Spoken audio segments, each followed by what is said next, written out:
Shalom a todos, bem-vindos ao canal Ouça a Torá.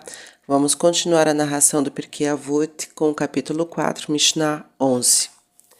O Rabi Yonatan diz: quem cumpre a Torá na pobreza, seu fim será cumpri-la na opulência, e quem abandona a Torá na opulência, seu fim será abandoná-la na pobreza.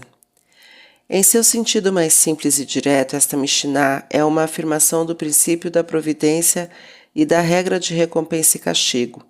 Se um homem permanecer leal à sua herança e observar a Torá, apesar das limitações, impedimentos e fadigas da pobreza, será finalmente recompensada com riqueza material, de modo que possa continuar observando a Torá comodamente. Por outro lado, se um homem profanar ou violar a Torá enquanto é abençoado pela providência com riqueza, que lhe dão amplos meios e oportunidade de permanecer fiel à sua religião, encontrará seu castigo na perda de sua opulência. Talvez não possamos enxergar o efeito imediato deste princípio. Pode ser que vejamos durante anos a fio o tipo de situação que, segundo o Talmud, chegou a confundir até Moshe Rabbeinu. A luta do justo por sua existência ou seu sofrimento e a vida aparentemente fácil e cômoda do malvado. O Rabi Yonatan nos assegura: não tema, com o tempo o princípio surtirá efeito. As circunstâncias acabarão pondo as coisas em seus devidos lugares. As Escrituras estabelecem acerca da sabedoria da Torá que vida longa está em sua mão direita e em tua esquerda riquezas e honra. Alguns comentários dão outra interpretação. Segundo eles, a verdadeira pobreza ou riqueza citada pelo Rabi Yonatan não é a do dinheiro e dos bens efêmeros, mas dos duradouros tesouros da mente, sabedoria e entendimento. Este sábio opina, então, que todo aquele que observar a Torá em pobreza intelectual, antes de ter a formação ou maturidade suficiente para conhecer e entender seus princípios, o porquê e a razão, acabará sendo digno de observar a sua fé em meio à abundância de conhecimentos e compreensão. Quando começamos a observar ou estudar a Torá pela primeira vez, o nosso entendimento é necessariamente tênue e o nosso conhecimento incompleto, mas as nossas ações e as observâncias devem sempre se adiantar ao nosso entendimento. Devemos aceitar a ordem divina e colocá-la em ação enquanto somos pobres de entendimento, confiando na sabedoria do nosso Criador. Para isso há uma recompensa abundante, pois com introspecção e intuição maduras, virão as percepções, os níveis iniciais do conhecimento e as realizações florescentes do entendimento. Mas também pode ocorrer o contrário. Uma pessoa pode ter recebido uma formação sólida na Torá escrita e oral, é muito observante com profundo conhecimento da nossa herança e, se assim desejar, pode prosseguir em seu estudo da Torá com bastante aproveitamento. Então, certo dia, talvez, decida que as colinas mais distantes são mais verdejantes que a sua raiz judaica, e a observância e o estudo só o estorvam e limitam a sua mente.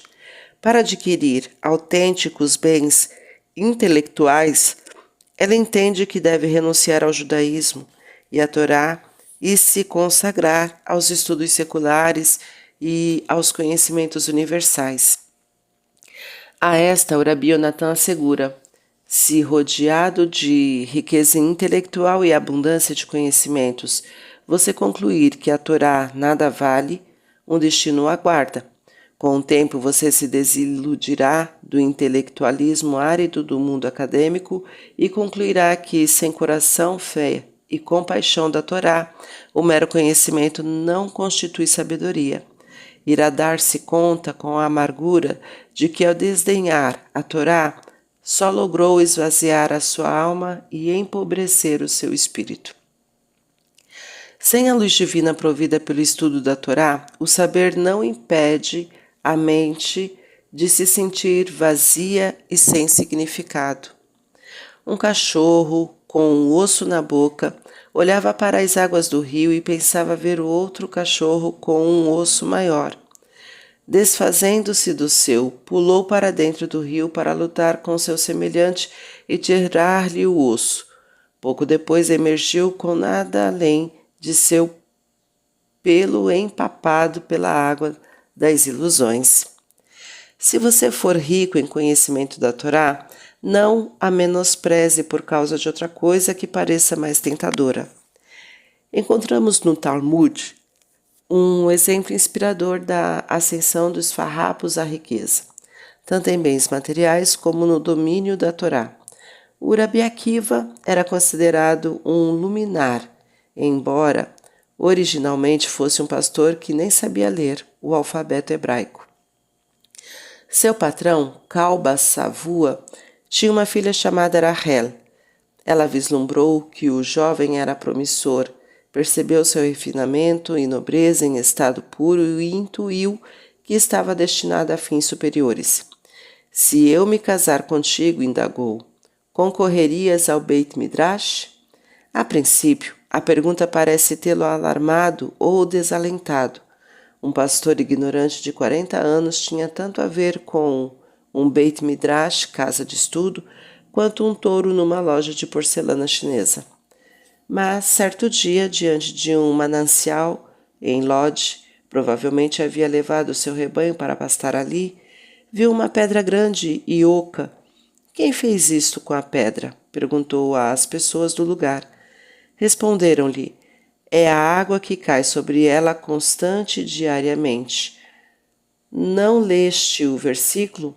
As pedras são desgastadas com a água impetuosa? Akiva pensou, acaso será o meu coração mais duro que esta pedra? Irei estudar pelo menos um capítulo da Torá. Rahel e Akiva se comprometeram em segredo, pois sabiam que o abastado pai dela nunca lhe permitiria se casar com alguém de nível econômico inferior. Mas Kalba Savua logo descobriu e expulsou a filha, jurando solenemente deserdá-la. Apesar disso, ela e Akiva se casaram. Era inverno e não tinham onde viver. Foram destemidamente dormir no celeiro de Kalba Savua, onde Akiva constantemente tirava a palha que aderia ao cabelo da esposa. Se tivesse meios suficientes, dizia a mulher, te obsequiaria com um adorno de ouro com a cidade de Jerusalém inteira gravada nele. Eles acreditavam ser os mais pobres do mundo, até que um dia o profeta Elias apareceu e pediu desde a porta, dá-me por favor um pouco de palha. Minha mulher acaba de dar à luz e não tenho colchão nem roupa de cama para ela. Veja este homem, disse Akiva à esposa, nem sequer tem palha. Depois deste episódio, sentiram por certo que eram afortunados. Logo, Rahel sentiu que era hora de o marido cumprir a promessa. Vai e estuda no Beit Midrash, pediu ela. Segundo uma das versões, Akiva se foi então para estudar 12 anos com o Rabi Eliezer e o Rabi Yehoshua. De acordo com outra versão, esperou até ter um filho em idade escolar, talvez para neste interim melhorar a sua situação.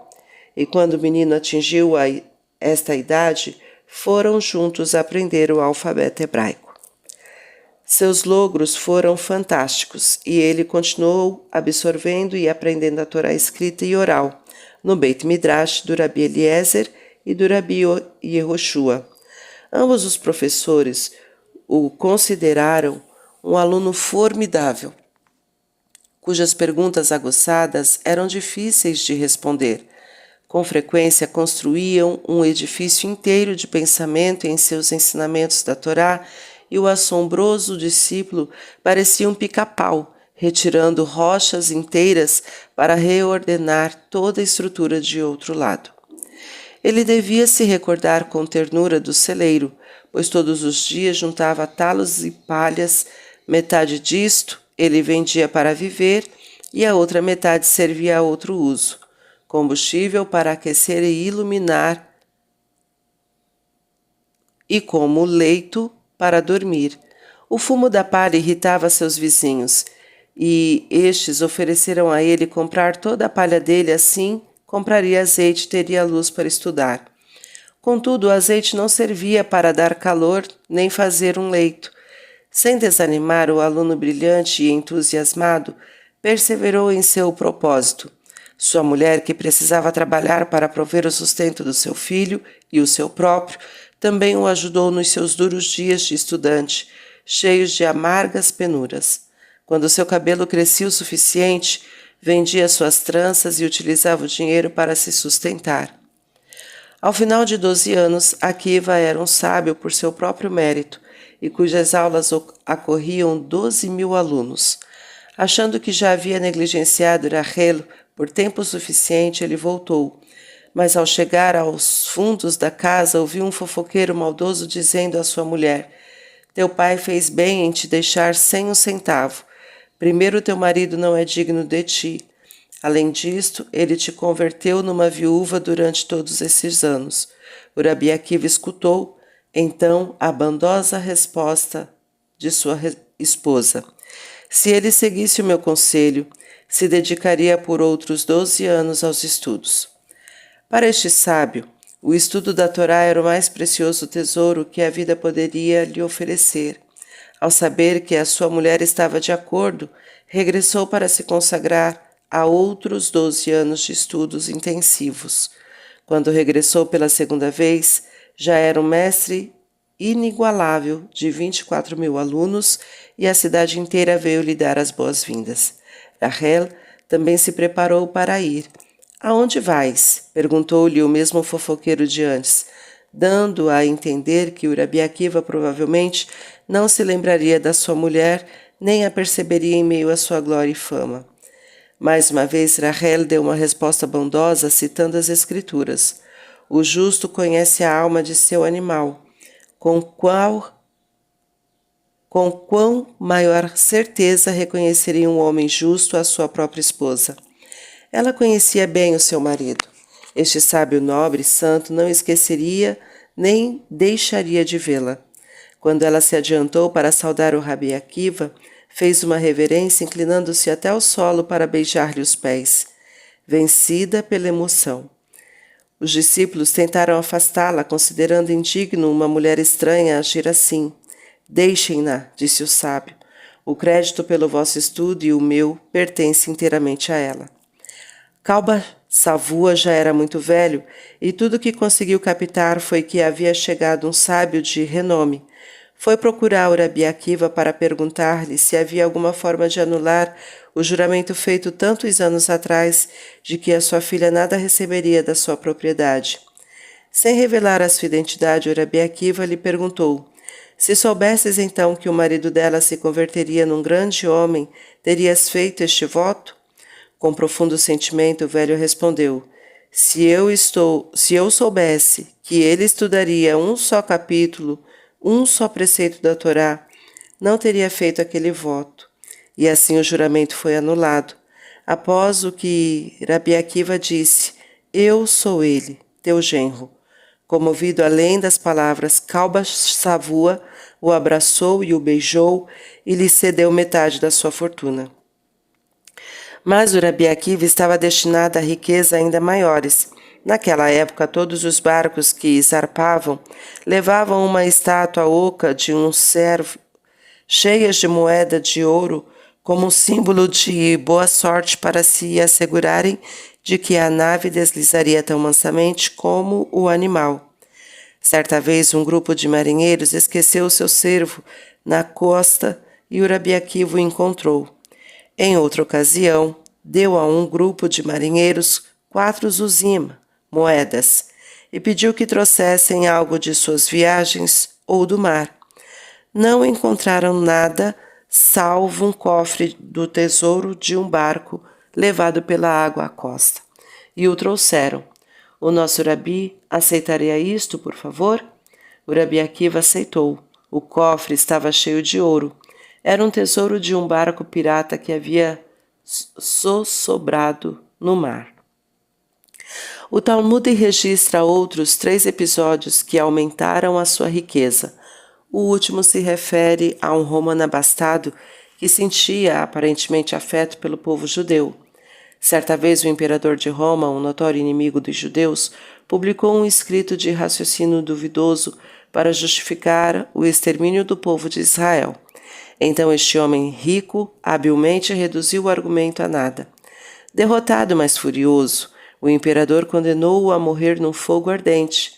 Antes de ser executado, o homem se converteu ao judaísmo e deu a sua fortuna para Rabi Akiva e seus colegas. Depois que os seus dias de pobreza terminaram, Rabi Akiva deu à sua esposa o ornamento dourado com a cidade de Jerusalém gravada nele, como prometera tantos anos atrás. Em outro lugar, o Talmud registra que ela possuía mesmo esta joia. Segundo a tradição das gerações precedentes, e existem aqueles que mantêm esta tradição, quando uma criança entrasse pela primeira vez na classe onde estudaria a Torá, o professor fazia-o repetir o nome de algumas letras hebraicas e em um pouco das escrituras. Em seguida, com um toque de mãos, um mestre ou outro adulto fazia com que moedas e doces caíssem sobre a escrivania, parecendo que caíam de céu. E a criança assim acreditava alegremente que os anjos a recompensavam por estudar bem. É bom dar à criança associações prazerosas com relação ao estudo da Torá.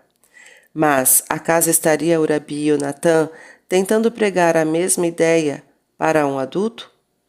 Devemos crer que um pote de ouro será deixado à nossa porta se nos dedicarmos ao estudo da Torá em meio a circunstâncias adversas, como num conto de fadas? Infelizmente, a vida não parece funcionar assim tão simples ou fabulosamente. Se fosse isto o que o Rabi Yonatan tentou nos dizer, mais de um leitor reagiria com justificado ceticismo. A lei dos nossos sábios sobre recompensa e castigo é cumprida, porém, no nível não tão simples ou óbvio. Na nossa fé, começamos com a certeza de que o Eterno é a terra e sua plenitude. E as riquezas e a glória estão diante de ti. A riqueza neste mundo não é distribuída ou adquirida por acaso, mas pelo conhecimento e vontades divinas. Vejamos o caso de um homem pobre. Precisa trabalhar duro, esforçar-se por sua subsistência e renunciar a prazeres e luxos. Se conseguir com a vida que leva estudar a Torá e observá-la com reverência, ele cresce espiritualmente, forma e afirma novas dimensões de caráter, demonstrando ser digno de confiança. Com o tempo, os céus podem estar certos da sua confiabilidade religiosa e ética. Se ele obtiver dinheiro, os resultados serão previsíveis.